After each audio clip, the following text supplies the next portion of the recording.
वेंकटेशाय। प्रिय बंधुओं, तरिगुंड वेंगमांबा ने जो तरिगुंड नृसिंह शतक लिखा, इसमें उन्होंने भगवान को ही अपना परम गुरु मान लिया। हर एक जीव के लिए सबसे आत्मीय व्यक्ति उनका अपना गुरु ही होता है। गुरु ही एक ऐसा है जो हमारा सब कुछ हो सकता है।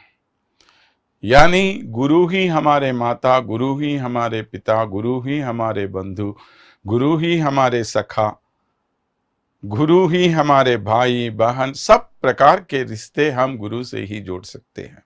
इसीलिए कई महात्माओं ने गुरु को जो स्थान दिया वो भगवान से ऊपर का स्थान भी दे दिया। भगवान से भी उच्च स्थान गुरु को दिया गया है हमारे पूर्वजों ने। उनके द्वारा और हमारे काव्यों के द्वारा, हमारे धार्मिक ग्रंथों के द्वारा जो स्थान गुरु को प्राप्त है, वह स्थान जो है वह इतना उत्तमोत्तम है कि आखिर भगवान भी उनके सामने छोटा ही दिखाई पड़े। और भगवान भी चाहता है कि उनका भक्त एक अच्छे गुरु के माध्यम से ही उनके पास पहुंचे, क्योंकि गुरु के बिना जो भी शिक्षा होती है वो अंधी शिक्षा होती है, उसमें सही मार्ग निर्देशन नहीं रहता हमारे लिए। इसीलिए भगवान भी चाहते हैं कि एक सच्चे गुरु के माध्यम से ही हम भगवान के पास पहुंचे। लेकिन वेंगमांबा जी को और कोई गुरु था ही नहीं। उन्होंने साक्षात भगवान को ही अपना गुरु मान लिया। इसके लिए उन्होंने भगवान से क्षमा की याचना की। ऐसा कहकर गुरु न कुनीकु अभेदमुलको रिपठिंचितिनंचु चित्तबंधु अरयग कोपमुन वलदु अंबुज बांधव सोमुनेत्र నీ కరుణను నిన్ను నెడపొడ కంచితి నేను ఇక అనుమానమేలే మద్గురుడవు నీవే కాద తరిగొండ నృసింహ दयापयोनिधि। हे प्रभु, क्या आप मुझसे नाराज हो, क्रोधित हो कि मैंने गुरु और आप में कोई अंतर नहीं समझा, मैंने आपको ही गुरु मान लिया, तो क्या इससे आप नाराज हो गए? क्योंकि हमने पहले ही कहा ना, भगवान भी चाहते हैं कि हम एक गुरु के माध्यम से उनके पास पहुंचे। लेकिन वेंगमांबा ने उनको ही अपना गुरु मान लिया। इसलिए भगवान से क्षमा की याचना करते हुए उन्होंने कहा, प्रभु आप ऐसा कभी मान लीजिएगा भी ही नहीं, क्योंकि मेरे लिए आपके सिवा और कोई है ही नहीं। यानी जिस गुरु को हम उत्तमोत्तम स्थान देते हैं, ऐसे गुरु को भी उन्होंने अपनी इस भक्ति यात्रा में स्थान इसलिए नहीं दिया कि भगवान को ही, माने जिस वेंकटेश्वर जी को उन्होंने अपना सब कुछ मान लिया, उन्हीं में उन्होंने अपने गुरु को भी देख लिया। ये हमें समझना चाहिए। ऐसा नहीं कि वो किसी गुरु से संतुष्ट नहीं थी या किसी को अपना गुरु मानना ही नहीं चाहती थी। नहीं, ऐसी कोई बात नहीं है, क्योंकि उनके लिए सब कुछ यही भगवान है। चाहे आप जिस किसी भी नाम से उन्हें क्यों न पुकारे। इसलिए अपना सब कुछ जब हम भगवान को ही मानते हैं तो वो परम भक्ति होती है। यही पराभक्ति कहा गया है हमारे शास्त्रों में। तो ऐसी महाभक्तिन है तरिगोंड वेंगमांबा, और उनका जो वेदांत मार्ग है वो इतना निर्मल है कि उसमें भी और किसी प्रकार के लौकिक विषय के लिए स्थान नहीं दिया गया। क्या है वेदांत? माने वेदों का जो अंत है, माने जो वेदों का जो सारभूत विषय है वो वेदांत कहलाया गया है। क्या बताते हैं वेद? माने सभी प्रकार के विज्ञान का भांडार वेद कहलाए गए हैं। तो वो विद्या क्या है, वो ज्ञान है क्या? वो ज्ञान है भगवान के बारे में जानना। वो ज्ञान है आत्मा और परमात्मा का संबंध जान लेना। वो ज्ञान ये है कि हम भगवान को अपना सब कुछ मानते हुए, भगवान को अपना सर्वस्व मानते हुए, भगवान के श्री चरणों में अपना सब कुछ न्यौछावर करते हुए, आत्मसमर्पण करते हुए, उनमें और हम में किसी प्रकार के भेदभाव को न देखते हुए, दोनों में जो समरसता होती है उसी पर दृष्टि केंद्रित करते हुए आगे बढ़ना जो है वही वेदांत कहलाया गया है। तो इसके लिए कई प्रकार की साधनाएं भी हमें बताई गई हैं। तो वेदांत पाने के लिए, ये वेदांत को साकार बनाने के लिए, वेदांत को अपनाने के लिए जिस मार्ग का हम अनुसरण करते हैं, जिस मार्ग का हम आचरण करते हैं, वो मार्ग ही सबसे उत्तम मार्ग, सबसे उत्कृष्ट मार्ग कहलाया गया है। ऐसे उत्कृष्ट मार्ग में प्रयाण करने वाली हैं महाभक्तिन वेंगमांबा जी। लेकिन इतने कठिन विषय को भी, माने वेदांत को जान लेना परम रहस्य का विषय है। वेदांत को कई लोगों ने अपने अपनी भाषा में कई प्रकार की परिभाषाएं दी हैं, लेकिन उसका अर्थ समझना बहुत ही मुश्किल है। सही प्रकार से वेदांत को अपनाना बहुत ही कठिन विषय है, लेकिन उसको वेंगमांबा ने इतना सरल बना दिया। देखिए एक पद्य में वो क्या कह रही हैं। हे प्रभु, కొలకుల మధ్యమందునొక కోమలియున్నది, దానిలో పలన్ సలలిత వహ్ని మండలము, చంద్రదివాకర మండలంబులున్ అలవడనారు చక్రములకు ఆవలనందొక సారసంబులో కులుకుచునుండు హంస तरिगोंडंद्रुसिंहदयापयोनिधि। देखिए कितनी आसान सरल भाषा में उन्होंने हमें समझाया। यहाँ कोलकुल मध्यनुंदुनुक कोमलियुन्नदी, मैंने हमें ये दोनों जो भ्रूमंडल के मध्य में यहाँ पर एक बहुत ही सुंदर युवती बैठी हुई है। दानिलो पलन सललित वक्नि मंडलमु चंद्र दिवाकर मंडलम्बुलन। अगर आप अंदर जाएंगे तो वहां 3 प्रकार के मंडल हैं, एक अग्नि, एक वायु और एक चंद्र। 3 प्रकार के मंडल हैं। मैंने हम कहते हैं ना, यहाँ भ्रूमंडल में 3 प्रकार की नाड़ियां मिलती हैं। तो ये 3 प्रकार के मंडल उन्होंने बताया है। अलवडनारु चक्रमुलकु आवलनंदो कसारसंबुलो। यहाँ पहुंचने के लिए ऐसे ऐसे ऐसे यहाँ से यहाँ तक 6 प्रकार के चक्र हैं। माने ये एक प्रकार की साधना, कुंडलिनी साधना कहते हैं या हठयोग भी कहते हैं इसे। तो हमारे शरीर में, माने यहाँ के ये पिछले भाग में जो है, यहाँ एक सांप की तरह कुंडलिनी शक्ति ऐसे लेटी हुई है।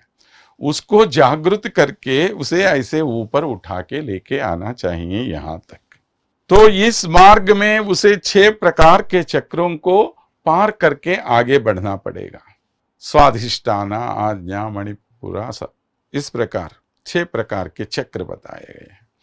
एक एक चक्र को ऐसे पार करते हुए ऊपर पहुंचना चाहिए।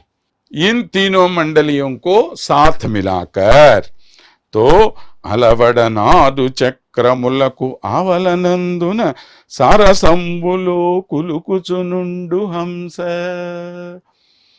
जब आप ऊपर पहुंचेंगे, यहाँ पर एक मानसरोवर है। इस मानसरोवर में एक हंस ऐसा विहार कर रहा है। इस हंस को पाना हमारा लक्ष्य होता है। तो कोई इसे हंस कहते हैं, कोई इसे सहस्रार कहते हैं। तो तरह तरह के नाम दिए गए हैं उसको। माने 1000 पत्रों से समेटे हुए हजार क्या बोलते हैं, कमल दलों से बना हुआ एक कमल यहां पर है, ऐसा लेटा हुआ है। जब ये कुंडलिनी शक्ति जाकर उसको छू लेती है तब ये विकसित होता है और उससे एक अनहद नाद हमें सुनाई देता है। जब वो नाद हमें सुनाई देगा वही हमारे लिए मुक्ति है। तो इसको एक छोटी सी कहानी के रूप में, एक छोटे से दृश्य माध्यम के रूप से उन्होंने हमें समझाया। तो इस प्रकार कठिन से कठिन विषयों को भी आसानी तरीके से हमें समझाना इनकी बहुत बड़ी विशेषता है। ये महात्माओं का लक्षण ही ऐसा होता है।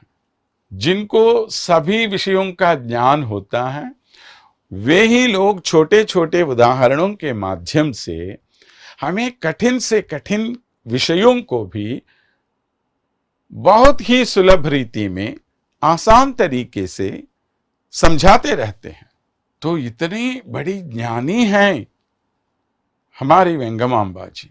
देखिए, तो एक सुंदरी यहां पर बैठी हुई हूं, वहां पर 3 मंडल हैं, अग्निमंडल, सूर्य मंडल, चंद्र मंडल है, और इन दोनों का सम्मेलन यहाँ पर एक कुंडलिनी शक्ति, और वो शक्ति इन 4 चक्रों को छेद करते हुए यहाँ पर पहुंचेगी। यहाँ पर एक मानसरोवर है, उस मानसरोवर में एक हंस है। देखिए कितना अच्छा वर्णन ये। लेकिन इस वर्णन के माध्यम से उन्होंने जो हमें समझाया वो बहुत ही गहरा वेदांत विषय है। तो इस प्रकार कई कठिन विषयों को भी हमें आसानी तरीके से समझाती रहती हैं वेंगमांबा जी। उनके साथ साथ जो ढोंगे व्यवहार करते रहते हैं, जो भक्ति के नाम से तरह तरह के अकृत्य करते हुए उन्हीं को भक्ति की संज्ञा देते हैं। खासकर आजकल भक्ति के नाम से जो आडंबर समाज में प्रचलित हैं, उन सब की निंदा करते हुए, उन सब का खंडन करते हुए वेंगमांबा जी ने हमें बहुत ही विषय बताए हैं। क्योंकि ऐसे ढोंगे व्यवहारों का सनातन धर्म में कोई स्थान है ही नहीं। पता नहीं कहां से आ गया है ये बहुत बड़ा रोग हमारे सनातन धर्म में। लोग तरह तरह के ढोंगे व्यवहार करते हुए उन्हीं को भक्ति बोल रहे हैं आजकल। इन सब झंझाटों की क्या जरूरत है भक्ति में? कुछ भी नहीं। सिर्फ दिखावे के लिए काम कर रहे हैं लोग, लेकिन सच्ची भक्ति से दूर है। तो इसीलिए वेंगमांबा जी उन सब का खंडन करते हुए कहती हैं, मनसु का शुद्धि लीक घनमाय कुलो बड़ियुंडी నీళ్లలో మునిగి శరీరమున్నదని పొందుగనందరు జుచుచుండగా కనులటు తేలవేసి కరకంజములన్ ముకుళించి మంత్రముల గుణిగిన ముక్తి రాదు తరిగొండంద్రసింహ दयापयोनिधि। हे प्रिय बंधुओं, सिर्फ दूसरों के सामने दिखावे के लिए दोनों हाथ जोड़ते हुए उनके सामने तो हाथ जोड़ते रहते हैं, लेकिन आपका मन तो कहां कहां पर विचार करता रहता है, किसी को नहीं मालूम। तो इस प्रकार के काम करने से क्या आपको मुक्ति मिलेगी? क्या ये सच्ची भक्ति कहलाई जाएगी?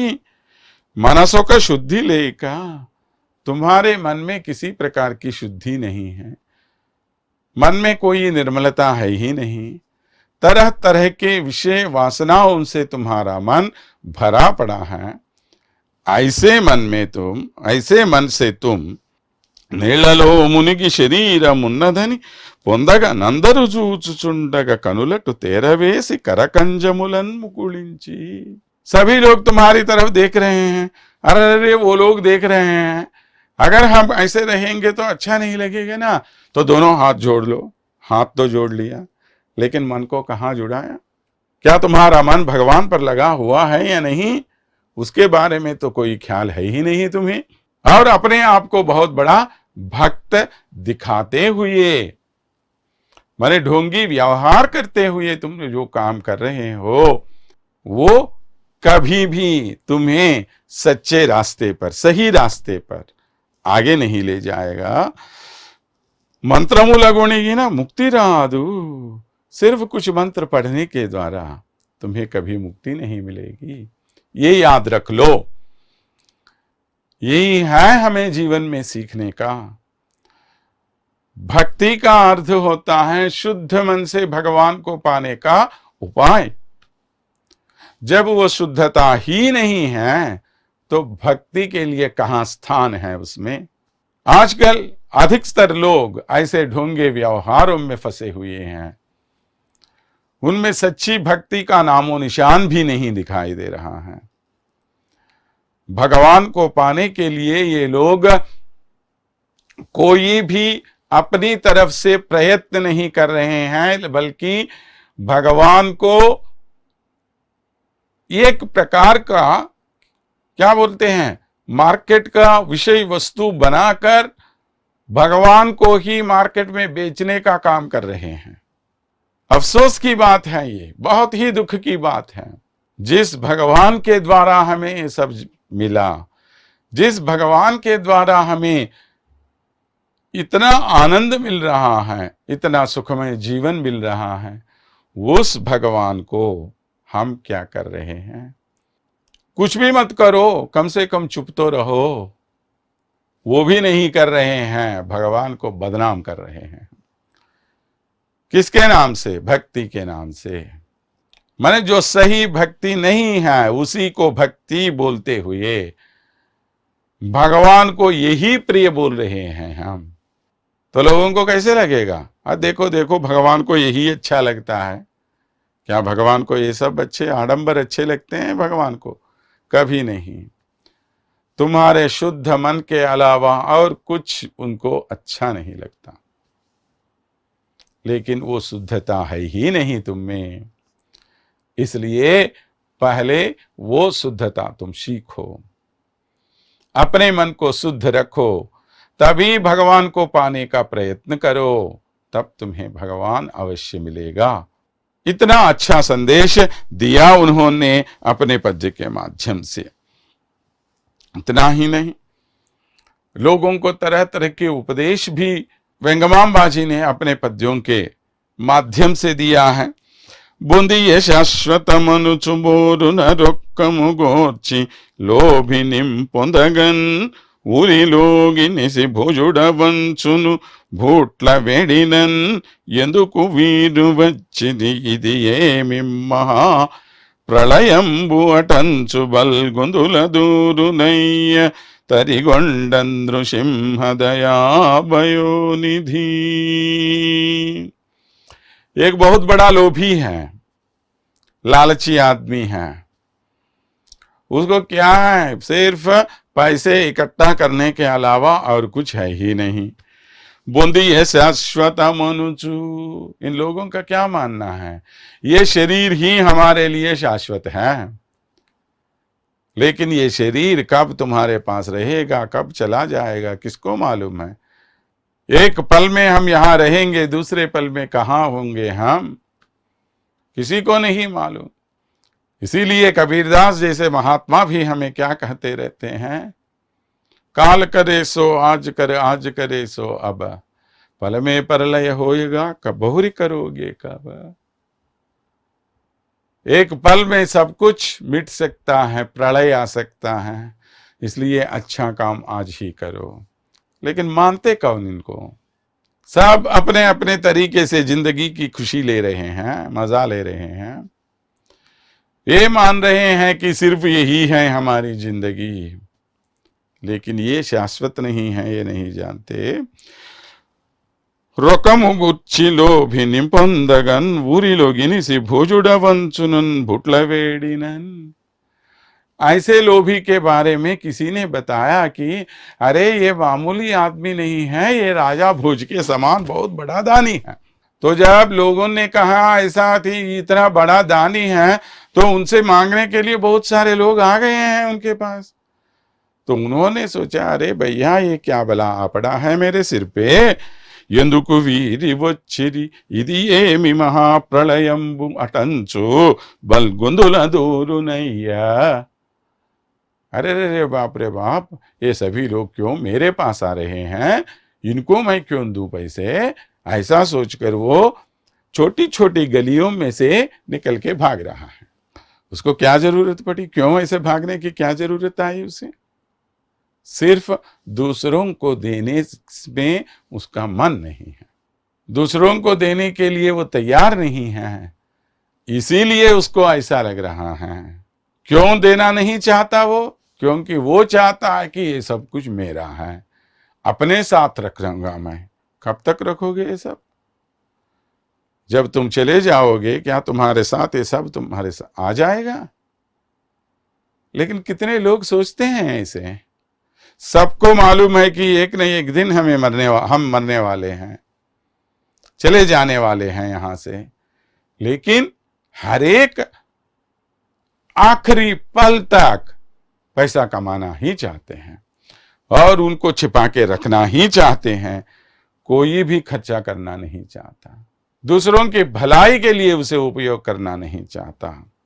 इस प्रकार तरह तरह के विषयों के बारे में बताते हुए मानव को पहले आत्मशुद्धि होनी चाहिए, मानव को दयावान होना चाहिए, परमात्मा पर शुद्ध मन से हमें परमात्मा के बारे में ध्यान करना चाहिए, उनके लिए सर्वस्व अर्पण करना चाहिए। ये सब बातें हमें नृसिंह शतक के द्वारा मालूम पड़ते हैं। इस प्रकार एक बहुत ही उत्तमोत्तम ग्रंथ हमें सौंपाया तरिगोंड वेंगमांबाजी ने।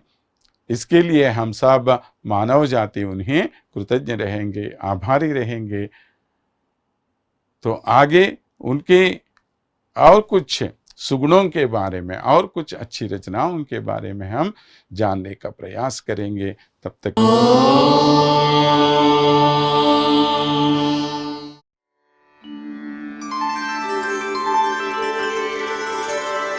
विना वेंकटेशं ननाथो ननाथः सदा वेंकटेशं स्मरामि स्मरामि।